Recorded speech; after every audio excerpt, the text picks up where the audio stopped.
ئەم بەڕێوەبەراتیە بەشداری سێ پێشانگای نێودەوڵەتی کتێبی کردووە.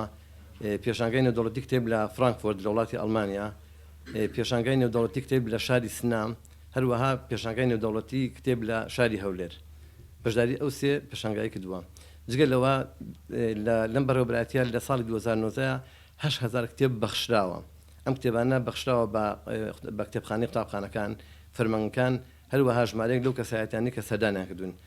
بەخشینی ئەم کتێبانش بە نووسراوی ڕسمی بووە. ئەو شوێنانی کە داوای کتێبیان کردووە بە نووسراوی ڕسمی داوای کتێبیان لێ کردوون و ئێمەش بە شێوەیەکی ڕسمی کتێبەکانمان پێبەخشیون.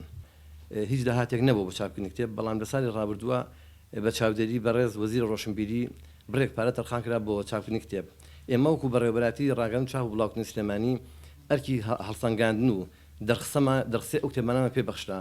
بۆیە لە ساڵی ڕابردووە دەرخستە و هەڵسەنگاندنمان بۆ 33 کتێب کردووە. خۆشبەختانە ژمارەیەک لەو کتێبانە چاپ کراون و ئێستا لە بازاڕە دەست دەکەون.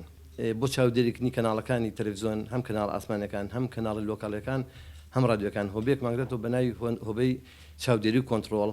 ئەو هۆبەی تازەیە، ژمارە کارمەندی شارەزای ئەو بارەت کاری تێدا دەکەن. لەمە دووە ئەو هۆبەیە چاودێری کەناڵەکان و تەلەڤیزۆنەکان دەکەن. ئێمە بێزگە لە بەڕێوەبەراتی خانەیەک ترمان هەیە لە ناوبازاڕ، خانی بڵاوکردنەوەی چاپەمەنیەکانە.